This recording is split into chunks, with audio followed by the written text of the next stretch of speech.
Hello बच्चों, NEET का second full length test है और उसी का ये वीडियो सॉल्यूशन है। मैं इसमें डिस्कस कर रहा हूं कंप्लीट ऑर्गेनिक और इनऑर्गेनिक। आपको क्या करना चाहिए, ज्यादा स्पीड में करके 2x पे 1.5x पे करके और इसको देख लेना चाहिए। जहां जहां गलती हुई है बस उसको देखना है और एनालाइज करना है ताकि अगले टेस्ट में ये वाली गलती रिपीट ना हो। आइए आते हैं सबसे पहले फर्स्ट टेस्ट पे, फर्स्ट क्वेश्चन पे। Crystal field splitting energy zero कहां है? एक एक करके क्रिस्टल फील्ड स्प्लिटिंग एनर्जी निकालनी पड़ेगी। सबसे पहले देखो, ABCD ऑप्शन ऑक्टाहेड्रल है।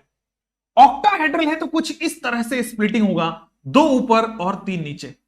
ऑक्टाहेड्रल है तो कुछ इस तरह से स्प्लिटिंग होगा, 2 ऊपर 3 नीचे। अब जरा यहां आओ, अब ये बात कर रहा है Mn+3 की। ठीक है, Mn+3 का मतलब होता है 3d4। अब 3d4 है तो 3 इलेक्ट्रॉन तो यहां रख दो और चौथा इलेक्ट्रॉन यहां रख दो। ठीक है, क्रिस्टल फील्ड स्प्लिटिंग एनर्जी निकालो। कितना हो गया? 3 इलेक्ट्रॉन इंटू -2/5 डेल्टा ओ। 3 इलेक्ट्रॉन इंटू -2/5 डेल्टा ओ हो गया।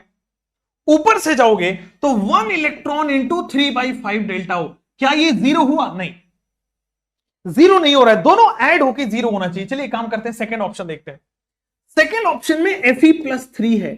Fe+3 का मतलब ये 3d5 होता है और 3d5 यानी कि 5 इलेक्ट्रॉन है। वीक फ्री लिगेंड है ना, और वीक फ्री लिगेंड है तो आपके पास इस तरह से भरा जाएगा, ऊपर जाके पेयरिंग नहीं होगी। अब 5 इलेक्ट्रॉन है, अब निकालो। 3 इंटू -2/5 अभी भी है, 2 इंटू -2 इंटू +3/5 हो जाएगा। देखो -6/5 इधर भी +6/5 जीरो हो गया, -6/5 इधर से +6/5 जीरो हो गया। बी ऑप्शन हो चुका है। आगे बढ़ते हैं, नेक्स्ट ऑप्शन आपकी स्क्रीन पे आ रहा है, ये वाला। कह रहा है टॉलिन से भी और फेलिंग से, दोनों से रिएक्शन कौन करेगा? टॉलिन से भी रिएक्शन करना है, फेलिंग से भी रिएक्शन करना है, यानी कि केवल और केवल एल्डिहाइड है जो ये रिएक्शन कर सकता है। टॉलिन से भी, फेलिंग से भी। देखो केवल यही एल्डिहाइड दिया हुआ है, बाद बाकी कार्बोक्सिलिक एसिड और कीटोन है वो कॉमन नहीं है। टॉलिन और फेलिंग दोनों ही रिएक्शन केवल एल्डिहाइड के लिए देंगे। नेक्स्ट आ जाओ, कह रहा है Hofmann bromamide reaction. Hofmann bromamide reaction 1 degree amide के साथ देखता है, यानी कि नाइट्रोजन के साथ 2 हाइड्रोजन होना ही पड़ेगा। मतलब ये भी हॉफमैन ब्रोमाइड देगा, ये भी देगा, ये भी देगा। ऑप्शन पूछ रहा है कौन नहीं देगा, यानी कि 2 डिग्री अमाइड तो नहीं देगा। हॉफमैन ब्रोमामाइड के लिए 1 डिग्री होना जरूरी है। नेक्स्ट आ जाओ, ये वाला रिएक्शन। अब ये देखो, similar to Cannizzaro, not similar to Cannizzaro, ठीक है ना। अब आ जाओ, और उसके बाद हाइड्रोलिसिस भी करना है। चलिए आइए देख लेते हैं। अब देखो यहां पे तो कैनिजारो का अगर हम बात करें तो oxidation as well as reduction दोनों होगा।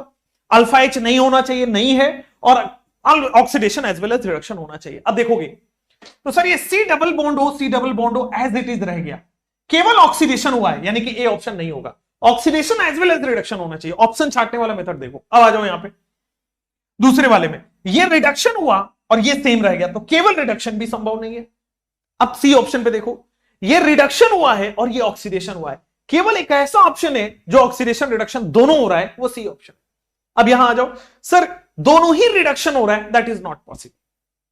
तो oxidation as well as reduction दोनों होना चाहिए, कैनिजारो का पार्ट है, अल्फा H नहीं है।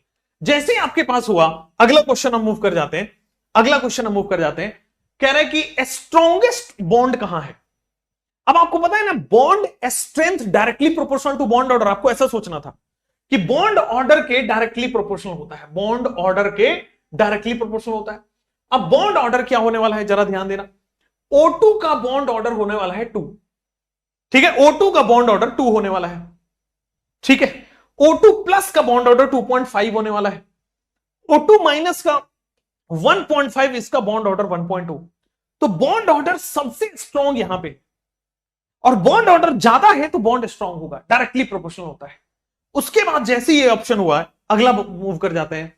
Compound which does not give a positive Lassaigne test. अरे बेटा कार्बन तो होना चाहिए ना, ठीक है ना। यहां पे कार्बन का होना अनिवार्य है, यूरिया में है, हाइड्राजीन में कार्बन नहीं होता। हाइड्राजीन में कार्बन नहीं होगा, इसलिए इस वजह से ये टेस्ट नहीं देगा, नाइट्रोजन का टेस्ट नहीं देगा। नेक्स्ट आते हैं कि एक्वस सॉल्यूशन में मैंने बताया था अगर मिथाइल वाला है तो 2 degree greater than 1 degree greater than 3 degree चलता है, लेकिन अगर इथाइल वाला आता तो 2, 3, 1 चलता। तो आप अगर डी ऑप्शन में देखो, 2 डिग्री फिर 1 डिग्री फिर 3 डिग्री, यही चल रहा है। ठीक है, सबसे last option 2 degree, 1 degree, 3 degree, यही चल रहा है। अब आगे बढ़ते हैं, यहां पे कह रहा है कि इलेक्ट्रोफिलिक सब्स्टिट्यूशन कौन सा हुआ है। देखो ये डबल बॉन्ड टूट के हो रहा है, ये एडिशन बोलते हैं इसको, ठीक हो गया ना। ये डाइएजोनियम सॉल्ट है, इसको सब्स्टिट्यूशन कहते हैं, ठीक हो गया। यहां पे आओगे तो दिस इज कार्बोकेटाइन फॉर्मेशन और फिर बॉन्ड फॉर्मेशन होता है। केवल ये है जहां पे AlCl4 माइनस बनता है और Cl प्लस बनता है। इलेक्ट्रोफिलिक सब्स्टिट्यूशन केवल फर्स्ट ऑप्शन हो रहा है, ठीक है। क्वेश्चन को सोचने का तरीका जब सीख जाओगे ना कि मैं कैसे अटेम्प्ट कर रहा हूं। अब जैसे ये देखो, कह रहा है कि इसमें Fe+2 है, ठीक है, और पेयरिंग होगी क्योंकि स्ट्रॉन्ग फिलिगेंड है, पेयरिंग होगी क्योंकि स्ट्रॉन्ग फिलिगेंड है। तो स्ट्रॉन्ग फिलिगेंड है, पेयरिंग होगी, तो आप देखो ये क्या ऑक्टाहेड्रल है, 6 इलेक्ट्रॉन भरना है, 3d6 है ना Fe+2 में, Fe+2 में 3d6 है, 1 2 3 4 5 6, T2G में 6 और EG में 0। क्या आपको समझ आ रहा है कि T2G में 6 और EG में 0, यही ऑप्शन आएगा। पेयरिंग हो रही है, सारा का सारा इलेक्ट्रॉन T2G में चला जाएगा। अगला ऑप्शन देखो, कह रहा है कि इथेन में और साइक्लोहेक्सेन में स्टेबल कौन है। साइक्लोहेक्सेन का सबसे स्टेबल होता है चेयर फॉर्म, साइक्लोहेक्सेन का सबसे स्टेबल होता है चेयर फॉर्म। अब आ जाओ, इसमें सबसे स्टेबल कौन होगा, क्या इक्लिप्स होगा। इक्लिप्स तो अनस्टेबल होता है, ठीक है ना। स्टैगर्ड आपके पास स्टेबल होता है, तो बी ऑप्शन में आपके पास स्टैगर्ड आ चुका है।